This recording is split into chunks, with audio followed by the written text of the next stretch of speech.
அழகை இன்னைக்கு நம்ம வீடியோவில் வந்து பார்த்தீங்கன்னா வீட்டில் ஹெல்த்தியான கிறிஸ்பியான அப்பளம் எப்படி செய்யலாம் பார்க்க போகிறோம். அங்கே வீடியோக்குள்ளே போகலாம். அரிசியை 3 மணி நேரம் ஊற வச்சுக்கலாம். ஊற வச்ச அரிசியை எடுத்து கிரைண்டரில் போட்டு நல்லா அரைச்சிக்கலாம்.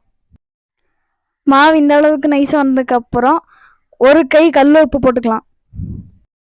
காரத்துக்கு ஏற்ப மிளகாய் போட்டு அரைச்சிக்கலாம். இந்த அளவுக்கு அரைச்சதுக்கப்புறம் எடுத்துக்கலாம். இந்த அளவுக்கு சீரகம் எடுத்துக்கலாம்.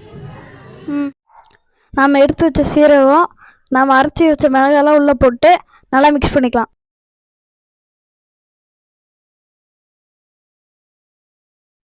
தண்ணியை கொதிக்க விட்டுக்கலாம். 1 டம்ளர் அரிசிக்கு 4 டம்ளர் தண்ணி ஊற்றிக்கலாம்.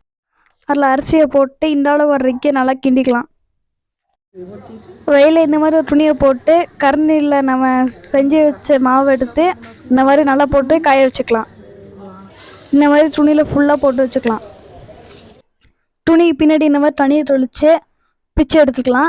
நம்ம இந்த மாதிரி தண்ணியை தொளிக்கலைன்னா சரியாக வராது, அங்கேயே ஒட்டிக்கும். அதனால தான் நம்ம இந்த மாதிரி தண்ணி ஊற்றி பிச்சு எடுக்கிறோம். இந்த மாதிரி ஒன்று பிச்சு தட்டில் போட்டுக்கலாம். இப்போ வந்து பார்த்தீங்கன்னா துணியில் நெட்டு எல்லாச்சும் தட்டில் போட்டு வச்சுருக்கோம். எங்களுக்கு வந்து பார்த்தீங்கன்னா எவ்வளோ வந்துருக்கு, உங்களுக்கு எவ்வளோ வந்துச்சுன்னு கமெண்ட்டில் சொல்லுங்கள். கடாயில் கொதிக்கிற எண்ணெயில் அப்பளத்தை போட்டு வறுத்துக்கலாம்.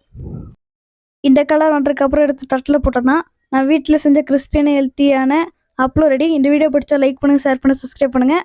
வீட்டில் செஞ்சு பார்த்து எப்படின்ட்டு கமெண்ட்டில் சொல்லுங்கள். நன்றி, வணக்கம்.